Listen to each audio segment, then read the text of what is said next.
नमस्कार साथियों, स्वागत है आपका अपने यूट्यूब चैनल आकांक्षा डीआर में। इस वैदिक खास सेशन में बात करते हैं करंट अफेयर्स की। न केवल उनकी सिर्फ बात करते हैं बल्कि कहीं न कहीं हम क्या करते हैं उनका डिटेल में एनालिसिस भी करते हैं, जो आपके एग्ज़ाम पॉइंट ऑफ व्यू से इम्पोर्टेंट है। तो आज के डिटेल एनालिसिस करने से पहले आपको दिखा देते हैं, आज ये मैप आपको दिखा रहे हैं थोड़ा चर्चा में है। तो आप जो मैप देख रहे हैं हमारे कंट्री का साउथ मैप है और साउथ मैप की भी बात करें तो जो इलाका है पूरा ये कहाँ का है? तमिलनाडु का इलाका और जो श्रीलंका इलाका है, इनके बीच की बात की जा रही है। तो इनके बीच में देखते हैं इसमें क्या इम्पोर्टेंट है, क्यों मैं बताना चाह रहा हूँ। उसके बीच में कुछ चीज़ें ऐसी हैं जो आपको पूछ भी जा सकती है एग्ज़ाम में। तो आप बता दें, जब आप यहाँ पे रामनाथपुरम से आगे जाएँगे, वहाँ पे आपको मिलेगा भारत का हिस्सा रामेश्वरम, ठीक है? तो रामेश्वरम में क्या है, यहाँ पर एपीजे अब्दुल कलाम की समाधि है। वहाँ पर आप जाएँगे, उसके आगे पड़ेगा एडम्स ब्रिज और एडम्स ब्रिज बाद में फिर श्रीलंकाई जो द्वीप वो है देश, वहाँ स्टार्ट हो जाता है। आपको बता दें जो तूतीकोरिन है, उसके आप पूरब में जाएँगे तो हमें मिलेगा गल्फ ऑफ मन्नार। अगर आप सोचे गल्फ ऑफ मन्नार खाड़ी किसके बीच में है, तो भारत और श्रीलंका के बीच में है। इसके अलावा आपसे क्वेश्चन आ सकता है इम्पोर्टेंट है कि पाक बे और पाक स्ट्रेट ये किसके बीच में है? ये भी कहाँ है? वेस्ट बंगाल के अगर आप चले जाएँ साउथ में, बंगाल की खाड़ी में, तो श्रीलंका और भारत के बीच में। ऊपर से अगर नॉर्थ से साउथ जाएँगे तो पहले पाक स्ट्रेट भी मिलेगा, फिर पाक बे मिलेगा, फिर एडम्स ब्रिज मिलेगा, फिर गल्फ ऑफ मन्नार मिलेगा। इन 4 चीज़ों को नाम रखिएगा। और इधर श्रीलंका का जाफना है, इस चीज़ को याद रखिएगा। जो जाफना में यहाँ पर ऐसा माना गया था, षड्यंत्र जब हुआ था, जब हमारे देश के सबसे युवा प्रधानमंत्री जब राजीव गांधी की यहाँ पे हत्या हुई है, तो कहीं न कहीं यहाँ से इनके तार जुड़े हुए थे हत्यारों के। इस चीज़ को ध्यान रखिएगा। ये कुछ लोकेशन को आप देख लीजिएगा।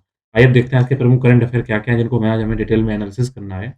सरकार द्वारा हाल ही में नेशनल पॉपुलेशन रजिस्टर अर्थात राष्ट्रीय जनसंख्या रजिस्टर इसको अपडेट करने के लिए जो हमारी जनगणना है उसके पहले चरण की जनगणना का विवरण है उसका संग्रह किया जा रहा है और कम से कम सितंबर तक के लिए काम अभी अभी रोक दिया गया है। तो जो अभी 2021 में जनगणना चल रही है तो उसको अपडेट करने की बात उसमें की गई है। इसके अलावा हमारे पड़ोसी देश चाइना ने क्या किया, नए साल के दौरान ही स्थलीय उनकी सीमाएँ हैं, उससे संबंधित उसने एक नया कानून लागू कर दिया है। इस मामले से संबंधित कुछ विशेषज्ञ और कुछ नागरिकों का जो है उनका ये विचार है कि भारत को अपने सीमावर्ती क्षेत्रों के बारे में चिंता करनी चाहिए, जो उसके बॉर्डर लगते हैं चाइना के साथ। तथा कई न अन्य जो स्पेशलिस्ट हैं उनका ये भी कहना है, चीन द्वारा इस नए कानून को बगैर भी अगर आक्रामक कार्रवाई की जा रही है, तब भी हमें ध्यान रखना चाहिए कि अगर भले ही इन्होंने अभी जो कानून बनाया है, वो तो हम जानेंगे क्या कानून बनाया है, क्यों चर्चा में है। और नहीं भी किया है तो तब भी हमें क्या करना चाहिए, अपनी चीज़ों को थोड़ी मजबूती रखनी चाहिए क्यों कहीं न कहीं क्या है कि चाइना हमारे ऊपर हावी हो रहा है, ठीक है? हमास जो क्या पता चलिए फ़िलिस्तीन के अंदर रहता है, इज़राइल से टक्कर लेने काम करता है। तो हमास शासित क्षेत्र से में क्या हुआ था पहले वहाँ पे रॉकेट दागे गए थे, उसके 1 दिन बाद क्या हुआ है, अब इज़राइल की सेना ने भी गाज़ा पट्टी में आतंकवादी ठिकानों पर हमले शुरू कर दिए हैं। फिर दोबारा से वहाँ पे शांति जो था वो उसका उल्लंघन होने लगा, इसके बारे में बात करेंगे। श्रीलंका द्वारा क्या किया गया है, त्रिकोमाली ऑयल टैंक फार्म को संयुक्त रूप से विकसित करने हेतु इंडियन ऑयल की सहायक कंपनी लंका आईओएस को नए 49% हिस्सेदारी दिए जाने की घोषणा की है। ये संयुक्त उपक्रम क्या होगा, 51% हिस्सेदारी सीलोन पेट्रोलियम कॉर्पोरेशन की रहेगी, तो हमारे देश का हिस्सेदारी वहाँ 49 रहेगी। तो कहीं न कहीं देश के लिए फ़ायदे वाली बात है, इसके बारे में चर्चा करेंगे। बात करेंगे तेलंगाना सरकार द्वारा किसानों के लिए चलाई जा रही प्रत्यक्ष लाभ हस्तांतरण योजना अर्थात डायरेक्ट बेनिफिट ट्रांसफर जो स्कीम है, रायथू बंधु, इसके बारे में बात की जाएगी क्योंकि उसने क्या किया है, उसका ये मानना है कि उसने जो लाभ की धनराशि है वो कहाँ तक पहुँचा दी है, 50,000 करोड़ करोड़ रुपए तक पहुँचा दी है। इस योजना को उड़ीसा तेलंगाना सरकार द्वारा 2018 में लागू किया गया, तो ध्यान रखिएगा। ये अगर आपसे क्वेश्चन आता है कि जो रायथू बंधु योजना किस सरकार की है, वो तेलंगाना सरकार की है। ये भी क्या करती है, किसानों को डायरेक्ट बेनिफिट ट्रांसफर देती है, इसके बारे में बात करेंगे। इसके अलावा चर्चा करेंगे मालाबार नौसेना युद्ध अभ्यास के बारे में और बात करेंगे शोधकर्ताओं ने क्या किया अभी हाल ही में। केरल की राजधानी तिरुवनंतपुरम और वायनाड जो जिला है, वहाँ पर 2 नए बायोडायवर्सिटी संपन्न पश्चिमी घाट में नई पादप प्रजातियों की खोज किया होना चाहिए। देश के जो पश्चिमी इलाका है उसको क्या है, पश्चिमी घाट है। यहाँ पे केरल है और केरल में उन्होंने क्या किया 2 नई नई पादप प्रजातियों की खोज की, इसके बारे में आज हम बात करेंगे, डिटेल में एनालिसिस करते हैं। तो आइए अब शुरू करते हैं आज के एनालिसिस को। एनालिसिस को शुरू करने से पहले यदि आप इस चैनल पे नए हैं तो सब्सक्राइब कर लीजिएगा, शेयर कीजिए, बेल आइकन प्रेस करिए जिससे कि मेरे द्वारा अपलोड किए गए वीडियो की नोटिफ़िकेशन आप तक पहुँच पाएँ और आप सबसे पहले मेरे वीडियो को देख पाएँ। क्योंकि कहीं न कहीं ये आपकी ना केवल परीक्षा की दृष्टि से उपयोगी है, चाहे यूपीएससी के पेपर हो या फिर आपके जितने भी स्टेट के एग्ज़ पीसी एग्ज़ाम उनके अलावा कुछ उनके हों या फिर जितने वनडे एग्ज़ाम है जहाँ पर करंट अफेयर पूछी जाएगी, वो चैनल ये वाला जो आपका ये सेशन है कहीं न कहीं आपके लिए इम्पोर्टेंट है और एक इम्पोर्टेंट होने के साथ-साथ ये आपको डिटेल में एनालिसिस भी देता है, तो उसके ऊपर रीज़न बताता है कि क्यों लिंक है, कैसे लिंक है, जिससे कहीं न कहीं अगर इनडायरेक्ट क्वेश्चन आते हैं, वो भी कवर किया जा सके। तो बात करते हैं जनगणना और राष्ट्रीय जनसंख्या रजिस्टर के बारे में। ये टॉपिक आपका यूपीएससी के सामान्य अध्ययन 1 से लिंक है और ये महिलाओं की भूमिका और महिला संगठन उससे एक टॉपिक है जनसंख्या और संबंधित मुद्दे, यहाँ से ये लिंक टॉपिक है। तो देखते हैं बात क्या करते हैं। इससे पहले आपको एक चीज़ समझ जानी चाहिए, वो ज़्यादा इम्पोर्टेंट है। अगर आप चाहते हैं नेशनल पॉपुलेशन रजिस्टर, जिसको राष्ट्रीय जनसंख्या रजिस्टर कहते हैं, एनआरसी, जिसको राष्ट्रीय नागरिक रजिस्टर अर्थात नेशनल रजिस्टर ऑफ सिटीजन, और होता है सीएए, यानी कि इसके बाद होगा सिटीजन अमेंडमेंट एक्ट। इनके बारे में अगर बात की जाए, तो जो राष्ट्रीय जनसंख्या रजिस्टर होता है, तो इसका इस्तेमाल क्या करती है सरकार? कोई भी योजनाएँ लागू करती है, तो वो देखते हैं हमारे देश के अंदर कितनी जनसंख्या है, उसके लिए कौन-सा रजिस्टर यूज़ किया जाता है? राष्ट्रीय जनसंख्या रजिस्टर किया जाता है, नेशनल पॉपुलेशन रजिस्टर का यूज़ किया जाता है। आपको बता दें, एनपीआर में लोगों द्वारा दी गई सूचनाओं को सही माना जाता है, लेकिन इसको नागरिकता के रूप में अगर आप चाहते हैं ना कि आपका ये सिटीज़नशिप आपका सर्टिफ़िकेट है या प्रमाण पत्र है, उसके लिए यूज़ आप इसको नहीं कर सकते हैं। अगर एनआरसी की बात की जाए, नेशनल रजिस्टर ऑफ सिटीजन अर्थात राष्ट्रीय नागरिकता रजिस्टर, उधर जनसंख्या था, यहाँ पे किसका नागरिकता का। तो इसके बारे में क्या की जाती है? तो नागरिकता की बात है, तो इस रजिस्टर द्वारा इस बात की पहचान की जाती है, अगर आप रजिस्टर के अंदर आपका नाम आपका या आपके पूर्वजों का नाम है, तो आप इस देश के नागरिक हैं। नहीं तो क्या है, आप अवैध रूप से जो प्रवासी लोग रहते हैं, उनकी पहचान करने के लिए एनआरसी का यूज़ किया जाता है। इसके लिए लोगों को पहचान के लिए दस्तावेज़ माँगे जाते हैं। अभी हाल ही में इसको क्या किया था, असम में लागू किया गया था। और बात करेंगे नागरिकता संशोधन कानून के बारे में, जिसको सिटीजन अमेंडमेंट एक्ट बोलते हैं, तो इसके तहत क्या है, बांग्लादेश, पाकिस्तान और अफ़गानिस्तान से धार्मिक प्रताड़ित हिंदू, ईसाई, सिख, पारसी, जैन और बौद्ध लोगों को नागरिकता दी जाएगी। और बेसिकली क्या है इसमें, जो मुस्लिम आबादी है उनको छोड़कर बाकी सबको नागरिकता देने की बात की जाती है सीएए में। तो आप इनको बेसिकली अंतर समझ लीजिएगा, और एक हो सके इसका स्क्रीनशॉट लेकर आप वो दोबारा से पढ़ सकते हैं। तो आपको बता दें कि इस जनगणना हेतु क्या किया जाए गया है, ऊपर जो बात की जा रही है कि अब जनगणना करेंगे इनकी पॉपुलेशन रजिस्टर की, इसके बारे में क्या किया जाएगा, प्रशासनिक इकाइयों की अधिकार सीमा पर रोक लगा दी गई है कि आप अब इनको क्या करिए, जनसंख्या आरंभ हो जाएगी, इसके 3 महीने तक आप प्रशासनिक इकाइयों को सीमाओं की अनिवार्यता फ्रीज़ करिए, वहाँ पे चीज़ों को रेगुलेट करिए। इसके अलावा 2011-21 की जो जनगणना है, इसके हेतु प्रशासनिक इकाइयों की अधिकार सीमा पर रोक लगाने के लिए 1 जनवरी 2010 से यानी 1 जनवरी मतलब 2011 के बाद से क्या किया गया है, 30 जून 2022 तक के लिए क्या किया गया है, अधिकार सीमाओं पर रोक लगाए जाने की तारीख तक होने वाले सभी परिवर्तनों पर विचार किया जाएगा कि इसमें क्या-क्या चेंज आई हैं, कितनी-कितनी जनसंख्या ऊपर-नीचे हुई है। और आपसे क्वेश्चन आता है जनगणना होती क्या है? आखिर पॉपुलेशन क्या होती है? तो आपसे अगर सीधा क्वेश्चन आता है कहीं न कहीं कि आप किसको मानते हैं पॉपुलेशन है, तो आपको बताते हैं, जनगणना देश में जनसंख्या के आकार, उसका डिस्ट्रीब्यूशन, उसकी सामाजिक आर्थिक स्थिति कैसी है, सोशल इकोनॉमिक कंडीशन कैसी है, या फिर जो डेमोग्राफिक संबंधी जानकारियाँ हैं, इन सभी विवरणों को जानकारी प्रदान करने का स्रोत है। भारत में जनगणना की बात की जाए तो सब सर्वप्रथम भारत के अंदर वायसराय जो थे लॉर्ड मायो, तो लॉर्ड मायो ने 1872 में पहली जनगणना स्टार्ट की थी हमारे अंदर, और 1881 से क्या हुआ है, रेगुलर रूप से 2000 हर 10 वर्ष में जनगणना होती है, जो अब तब से लगातार चल रही है। अगर हम बात करें जनगणना कराता कौन है, तो जनगणना को कराते हैं गृह मंत्रालय के अंतर्गत आने वाला office of the register general and census commissioner, अर्थात महापंजीयन एवं जनगणना आयुक्त कार्यालय इसको कराता है, जो गृह मंत्रालय का अधीन कार्य करता है।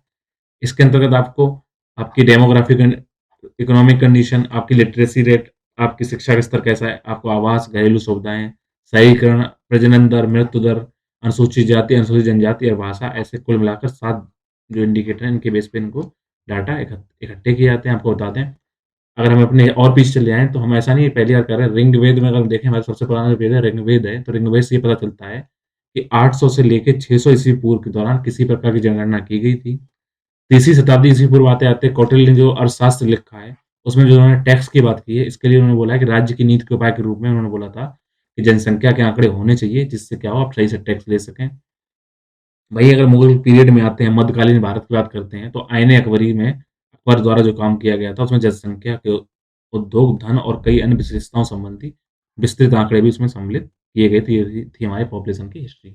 बात करेंगे चीन का सीमा कानून भारत के बारे में, तो उससे पहले ये टॉपिक है भारत उसके पड़ोसी संबंध, जो यूपीएससी के पेपर 2 से लिंक है।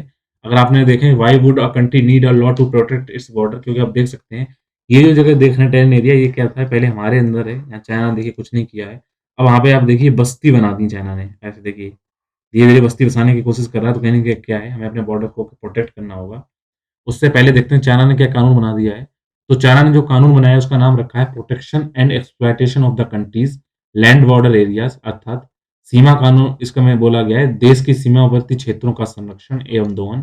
इस कानून के तहत चीन क्या कर रहा है, अपनी संप्रभुता और क्षेत्रीय अखंडता को अटूट व अलंघनीय घोषित कर रहा है कि उसको कोई तोड़ नहीं सकता है।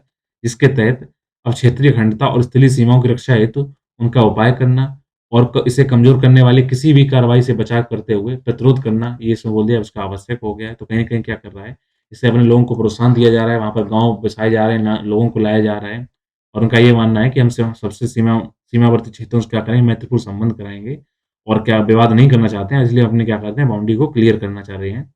इसके साथ ही सीमा बंद करने जैसे आपातकालीन उपाय करने हेतु उसने 4 परिस्थितियों का निर्धारण भी कर लिया है। इस कानून के पीछे लागू करने का उनका तर्क ये है, उसका ये कहना है कि कुछ हद तक इनकी खुली जो स्थलीय सीमा है, उस पर अधिक नियंत्रण वो करना चाहते हैं कि जो ओपन है, जो ओपन बाउंड्रीज़ हैं, जो उसमें क्या होते हैं, वो मतलब कि वहाँ लोग कहीं आ जा सकते हैं, उनको रोक लगाई जा सके। इस कानून के तहत मध्य एशिया से सीमा में लगे हुए जो भीतरी इलाके हैं, उनके उनमें जैसे चाइना का कहना है कि वो उसमें स्थिरता लाना चाहता है, क्योंकि कहीं न कहीं इसमें क्या है, उसको चिंता है कि लोग इसमें घुसपैठ कर रहे हैं, जबकि कहीं न कहीं ये खुद घुसपैठ कर रहा है। अफ़गानिस्तान को ऐसा लगता है कि अफ़गानिस्तान सीमा लगती है चाइना के साथ, जिसमें अमेरिकी सैनिकों की वापसी हुई और तालिबान द्वारा सत्ता में कब्ज़ा आ गया है। तो बीजिंग को ऐसा लगता है कि चरमपंथ का केंद्र बन सकता है उसका देश, तो उसको ये मजबूत करना होगा। साथ ही साथ उसमें क्या होगा, वो घरेलू राजनीति को भी एकीकरण करना चाहता है। तो इन सब टॉपिक में देखें, भारत को हम क्यों पढ़ रहे हैं अपने देश के लिए, क्यों इसमें ऐसा लग रहा है? क्योंकि इस कानून को भारत के लिए नहीं बनाया गया है, लेकिन ये बात तय है, ये कानून कहीं न कहीं भारत पर असर डालेगी। असर इसलिए डालेगी कि चीन और भारत के मध्य में 3,488 किलोमीटर लंबी एक सीमा है, जो विवादित रही है लगातार, जिसमें भारत को पता चाहिए, चाइना 14 देशों के साथ अपनी सीमाएँ साझा करता है। कुल मिलाकर 22,457 किलोमीटर इसकी स्थलीय सीमाएँ हैं, जो मंगोलिया, रूस के साथ लगी हुई हैं और मंगोलिया, रूस के बाद सर्वाधिक तीसरे नंबर पे हमारी सीमा के साथ लगती है। तो हमारा संदेह बना हुआ है, क्योंकि लगातार क्या होता है, चीन का हमने देखा है, पूर्वी लद्दाख है, वहाँ पर गतिरोध बना रहता है। इसके अलावा आपने देखा होगा, कोर कमांडर की आखिरी मुलाकात अक्टूबर में हो ही चुकी है।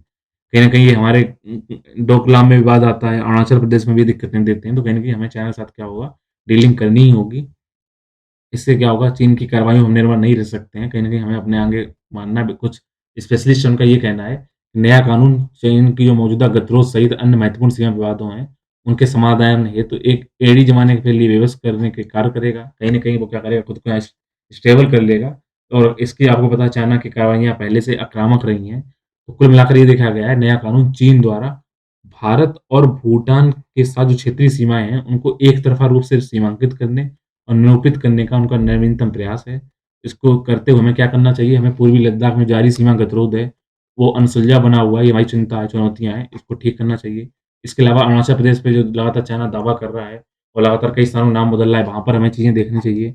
इसीलिए दिल्ली स्थित जो चीनी दूतावास है, उसके द्वारा जो निर्वासित तिब्बती संसद यहाँ पे हमारे देश में चलाई जा रही है, जो दलाई लामा के रूप में चलती है, इसके आयोजित रात्र भोज में शामिल होने पर एक मंत्री सहित भारत सांसदों को पत्र लिखा गया था कि आप यहाँ पे क्यों शामिल हो रहे हैं? उसको भी हमें चिंताएँ हैं, तो कहीं न कहीं हमें उसके बारे में ठीक से सोचना चाहिए। आइए बात करते हैं हमास और गाज़ा पट्टी के बारे में। आपको बताना चाहिए, हमास किसके बीच है?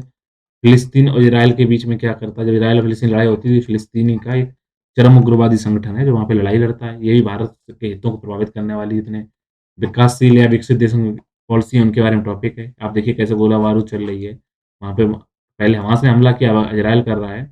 मामला था क्या? आपको बताना चाहिए, पहले मिस्र ने और मिस्र के साथ-साथ तो अन्य मददस्थों ने क्या किया था, इज़राइल और हमास के बीच में क्या किया था, संघर्ष विराम लगवाया था, जो अल्पकालिक समय हुआ है। अब वहाँ पर दोबारा से फिर वहाँ पे टकराव स्टार्ट हो गई हैं। तो चरमपंथी हमास समूह का ये कहना है, जब इस्लामिक आंदोलन द्वारा 2007 में तटीय बस्तियों पर कब्ज़ा कर लिया गया था, उस समय इज़राइल ने मिस्र की मदद से गाज़ा पर लगाई गई नाकेबंदी को कम करने के लिए कोई गंभीर कदम नहीं उठाए थे हमारे लिए, तो हम क्यों उनके लिए इतना सीरियस हो जाएँ? तो अगर हम देखें, हमास है क्या? हमास बेसिकली क्या है? फ़िलिस्तीन का एक इस्लामिक राजनीतिक संगठन है, जो आतंकवादी समूह के लगभग बराबर है। इस संगठन की स्थापना वर्ष 1987 में हुई थी। तब से लगातार आत्मघाती बम विस्फोटों और रॉकेट हमलों के माध्यम से इज़राइल के विरुद्ध क्या हुआ है, युद्ध छेड़े हुए है। ये इज़राइल की जगह एक फ़िलिस्तीन राज्य की स्थापना करना चाहता है और हमास फ़िलिस्तीन प्रशासन से पृथक स्वतंत्र रूप से गाज़ा पट्टी को नियंत्रित करता रहा है। अगर हम देखें, समझौता क्यों करना चाहिए? क्योंकि गाज़ा पट्टी क्षेत्र में 2007 में इज़राइल द्वारा लगातार उस टाइम से लगातार नाकेबंदी की जा रही है, जिसके चलते क्या हुआ है, इस क्षेत्र के अधिकांश बुनियादी सामान अभी भी अत्यधिक यहाँ पर क्या है, प्रतिबंधित हैं और लगातार जो भी सामान पहुँचता है, उसपे लगातार कुछ न कुछ प्रतिबंध और नियमों का सामना करना पड़ता है, तो कहीं न कहीं दिक्कतें आ ही रही हैं। इसी वर्ष, पिछले वर्ष मई 2021 में क्या हुआ है, इज़राइल द्वारा एक हमले में लगभग क्या हुआ था 260 फ़िलिस्तीनी लोग मारे गए थे और हज़ारों वहाँ पे घायल हो गए थे। साथ ही साथ क्या हुआ था, गाज़ा पट्टी के क्षेत्र का विनाश भी हुआ था, विशेष निशाना बनाया गया था। फिर क्या हुआ, फ़िलिस्तीनी विद्रोह समूह द्वारा इस हमले के जवाब में इज़रायली क्षेत्रों में रॉकेट दागे गए, जिससे क्या हुआ है, 13 इज़रायली मारे गए हैं। तो कहीं न कहीं भले मारने वालों की संख्या कम-ज़्यादा है, लेकिन लोगों को दिक्कत तो है दोनों तरफ से। तो आपको बता दें, तो गाज़ा पट्टी क्या है, एक तरीके से क्या है, पूरी एक कृत्रिम रूप से मानव निर्मित संरचना है, जिसे इज़राइल बनने के बाद में 1948 में फ़िलिस्तीन की लगभग 3/4 जो डिस्प्लेसमेंट पॉपुलेशन थी, उसको निष्कासित करके अरब आबादी को बसाने के लिए इसको निर्मित किया गया था। इसी दौरान अधिकांश शरणार्थी वो थे, वो क्या हुए थे, जॉर्डन, सीरिया और लेबनान से बिखरे गए थे, यहाँ पे आए थे। कुछ शरणार्थी वेस्ट बैंक में भी बस गए, जिस पर 1948 के बाद में जॉर्डन ने अपना अधिकार स्थापित कर लिया है। तो आपको जो चीज़ समझ में आ रही है, वो ऐसे देख सकते हैं आप। ये जो मैप है, यहाँ पे है मेडिटेरियन सी है, भूमध्य सागर है, तो ये है इज़राइल, ये रही गाज़ा पट्टी, इस पे बात चल रही है। यरूशलेम, इस पे लगातार विवाद बना हुआ है और इस साइड वाला ये है वेस्ट में, यहाँ पे गोलन हाइट, ये सब चीज़ें क्या है यहाँ पे, इधर जॉर्डन है, ऊपर सीरिया है, लेबनान है, मिस्र है, तो ये दिक्कतें यही लड़ाई की जड़ बनी हुई हैं। तो लगातार ये चीज़ें आ रही हैं कि वो कह रहे हैं हमारा कब्ज़ा, वो कह रहे हैं आप हमारा करिए, इधर करिए, तो लगातार हमले होते रहे हैं, तो वहाँ पर अशांति फैल रही है, आप इस चीज़ को ध्यान रखिएगा। बात करेंगे त्रिकोमाली तेल टैंक फर्म के बारे में कि भारत साहब ने क्या-क्या समझौता किया है और त्रिकोमाली क्या अब इस जगह पे जाएँगे जब श्रीलंका के, और यहाँ पे तो उसका क्या इस जगह को ये जो ज़ूम करके दिखाया गया है वो इलाका है त्रिकोमाली। तो ये ऐतिहासिक समझौता 35 साल पहले हो चुका था। इस समझौते पर तब हमारे देश के जो प्रधानमंत्री थे, राजीव गांधी, और श्रीलंका के जो राष्ट्रपति थे जे.आर. जयवर्धने, तब इसको गांधी जयवर्धने हसाइन ट्रीटी कहा जाता था। उसको दोबारा बहाल करने की अब बात आ रही है, तो त्रिकोमाली के महत्व की बात की जाए, श्रीलंका के इस पूर्वी जिले जिसको त्रिकोमाली के रूप में जाना जाता है, ये द्वितीय विश्व युद्धकालीन तेल टैंक परिसर में तेल भंडार सुविधा की क्षमता के लिए यहाँ पर 1 मिलियन टन है, जो कि श्रीलंका जो माँग है उससे कहीं ज़्यादा यहाँ पे भंडार सुविधा उपलब्ध है। तो उसके अलावा क्या है, त्रिकोमाली हिंद महासागर, आप देखिए खुद ही पोज़ीशन क्या है। ये श्रीलंका हिंद महासागर के अंदर आइलैंड है, तो इसकी स्थिति क्या है, वहाँ पर कुछ ना कुछ क्या रणनीतिक स्थिति है। इससे फ़ायदा मिलेगी हमें अगर वहाँ पे हम अपना चीज़ें स्थापित कर लेते हैं। उसके अलावा यहाँ पर हमारी पहुँच बहुत आसान हो गई, इसलिए इंडियन ऑयल भंडार के विस्तार के रूप में हम छोटे-छोटे जहाज़ों का यूज़ कर सकते हैं। क्योंकि चाइना ने क्या किया क्या है, इसके पश्चिमी जो एक आइलैंड वहाँ पे जो उनका पत्तन है हम्बनटोटा, उसको ये वहाँ पे काम चाइना कर रहा है, तो अगर हमने यहाँ पे काम करना पूर्वी करियर त्रिकोमाली में, तो कहीं न कहीं होगा क्या होगा, भू रणनीतिक रूप से, डिप्लोमैटिक रूप से हमें कहीं न कहीं इस पे क्या होगा, एक बैलेंस करने में मदद मिलेगी। साथ ही साथ 850 करोड़ रुपए के त्रिकोमाली ऑयल टैंक फर्म सुविधा में किसी तीसरे देश को प्रवेश करने से भारत रोकने में उसका हिस्सा शामिल होगा। तो अगर दोनों लोग मिलके रहते हैं, कहीं न कहीं त्रिकोमाली में भारत को फ़ायदा मिलेगी। बात करते हैं रायथू बंधु योजना के बारे में, जो कि तेलंगाना की किसानों को दिया जाने वाला डायरेक्ट बेनिफिट ट्रांसफर योजना है। इसको किया गया है, तेलंगाना सरकार द्वारा शुरू किया गया। ये किसानों के लिए क्या करती है, इन्वेस्टमेंट सपोर्ट स्कीम है, मतलब कि निवेश सहायक योजना है। जिससे क्या होता है, किसानों को 1 वर्ष में 2 फसलों के उत्पादन हेतु उनमें जो लागत लगती है, उसको सहायता प्रदान करने का कार्य करती है। आपको रुपया दे दिया जाता है, आप उसमें लागत लगाइए और फिर वापस कर दीजिए। इसका उद्देश्य क्या है, राज्य के किसानों को उनके दिन-प्रतिदिन जो कार्य होते हैं, उन कार्यों के लिए उनको हेल्प करना, आर्थिक रूप से उनको प्रोत्साहन देना है। इसके लिए राज्य ने सरकार ने लगभग 33 लाख किसानों को साल में 2 बार प्रति एकड़ ₹4000 ये देता है। तो इसका उद्देश्य क्या है? इसका उद्देश्य वही है कि ग्रामीण जो ऋण लोग लेते हैं अपना, लेकर काम करते हैं उसमें किसानी खेती में, उसको ना कर सकें और कहीं न कहीं दुष्चक्र जो है उनका ऋण का, उसको दूर हो सके। और इसकी तुलना पीएम किसान योजना से की जाती है। तो प्रधानमंत्री किसान सम्मान निधि जो है, जो उसको आप पता होना चाहिए, इसमें किसानों के लिए हर साल ₹6000 जो पहुँच रहा है, इस योजना को राय बंधु योजना के फोटो कॉपी माना जाता है। तेलंगाना सरकार द्वारा अपनी योजना को पीएम किसान योजना से काफ़ी बेहतर बताया गया है। इसमें अंतर की बात करें, तो रायथू बंधु योजना, आप ध्यान रखना तेलंगाना की है, इसको ध्यान रखिएगा। तो रायथू बंधु योजना में प्रत्येक एकड़ भूमि के लिए अनुमानित लगभग व्यय पर आधारित है, और इसमें क्या होता है, उसको ऐसा लगता है कि 1 एकड़ में लगभग इतना रुपया खर्च होगा, उतनी लागत दे देते हैं। और एक किसान के स्वामित्व में कृषि भूमि एकड़ की संख्या पर कोई प्रतिबंध है नहीं, जबकि पीएम किसान योजना के तहत कृषि इकाइयों के बजाय केवल परिवार की सहायता प्रदान की जाती है। वहाँ पर एकड़-एकड़ कोई मतलब नहीं है, बस पर परिवार आपको क्या किया जाता है, लगभग साल में ₹6000 आपको ट्रांसफ़र किए जाते हैं आपके अकाउंट में, ठीक है? 3-3 किस्तों में 2-2 हज़ार रुपए आते हैं। वहाँ पर एक फैमिली बात में आएगी, यहाँ पर एकड़ के हिसाब से दिया जाता है, जितना ज़्यादा किसान के जितना ज़्यादा खेत है, उतना लागत मिलेगी। अगर आलोचना की बात की जाए, तो राइत जो बंधु योजना है, इसकी पिछली कई तिमाहियों से आलोचना की जा रही है, जिनमें प्रमुख कारण क्या है, जो भूमिहीन और काश्तकार किसान हैं, उनकी दुर्दशा को अनदेखा किया जा रहा है। मतलब जिनके पास खेती है, उनको सिर्फ चीज़ें मिलेंगी, लेकिन जिनके पास खेती नहीं है, तो उनको इसमें लाभ मिलेगा नहीं, ये इसकी क्या है, सबसे बड़ा ड्रॉबैक है। तो इस ड्रॉबैक के बाद आगे बात करते हैं मालाबार नौसेना युद्ध अभ्यास के बाद में। आपको बता दें, इसको ये मालाबार जो नौसेना युद्ध अभ्यास है, ये किसी भी अन्य देशों के साथ भारत का सबसे जटिल नौसैनिक युद्ध अभ्यास है। अगर हम इसकी बात की जाए, तो इस जो आपका जो एक्सरसाइज़ है, वॉर एक्सरसाइज़ है नेवल की, इसको भारत और अमेरिका के द्वारा 1992 में एक द्विपक्षीय नौसेना अभ्यास साथ शुरू किया गया था। 2015 में इसमें जापान सम्मिलित कर दिया गया, फिर त्रिपक्षीय बन गया। उसके बाद में इसमें क्या किया गया है, अब इसको 25 में संस्करण आयोजित किए जा चुके हैं अभी तक इसकी बात की जाए, और अंतिम संस्करण इसका अगस्त और अक्टूबर 2021 में 2 चरणों में आयोजित किया गया था। आप ध्यान रखिएगा, इसमें यूएसए है, भारत है, जापान है और कभी-कभी इसमें ऑस्ट्रेलिया भी शामिल किया जाता है, ठीक है। केरल में 2 नई प्रजातियों की खोज की गई है। आपको पता होना चाहिए, केरल पश्चिमी घाट के जैव विविधता हॉटस्पॉट क्षेत्र के अंतर्गत आता है। तो वहाँ पर क्या किया गया है, 2 नई प्रजातियाँ खोजी गई हैं। इन पादप प्रजातियों का नाम फिम्ब्रिस्टिलिस सुनगली और नैनोटाइस प्रोवई रखा गया है। तिरुवनंतपुरम में कोनामुडी पहाड़ियों के घास के मैदान से एकत्रित फिम्ब्रिस्टाइलिस सुनली का नामकरण एक प्रख्यात पादप वर्गीकरण वैज्ञानिक रहे हैं, सी एन सुनील, उनके नाम पर रखा गया है। अगर international union conservation of nature की रेयर लिस्ट देखें, उसके अंतर्गत इस डाटा डिफिशिएंट, मतलब यहाँ पे डाटा पूरा पर्याप्त नहीं है, उस श्रेणी में इसको रखा गया है। नैनोटिस प्रोवई प्रजाति को वायनाड के चेम्बरा पीक घास के मैदान से खोजा गया है। यह रूबियासी परिवार से संबंधित है और हाई एल्टीट्यूड पे घास के मैदानों में उगता है। इसके भी अपर्याप्त विवरण है, अभी कोई खास जानकारी है नहीं। तो आप देखिए, जो आप सामने देख रहे हैं, इन पादप प्रजातियों की खोज की गई है अभी हाल ही में तेलंगाना के अंदर, जो आप अपने स्क्रीन पर देख रहे हैं। इसी के साथ जितने इंपॉर्टेंट आज के करंट अफेयर के हो सकते थे, उनका एनालिसिस कंप्लीट होता है। उम्मीद है आपको सेशन समझ में आया होगा। मिलेंगे नए टॉपिक के साथ नए सेशन में। तब तक जुड़े रहिए मेरे यूट्यूब चैनल आकांक्षा डीआई के साथ। अपना ख्याल रखिए और अपनी पढ़ाई करते रहिए। Thank you.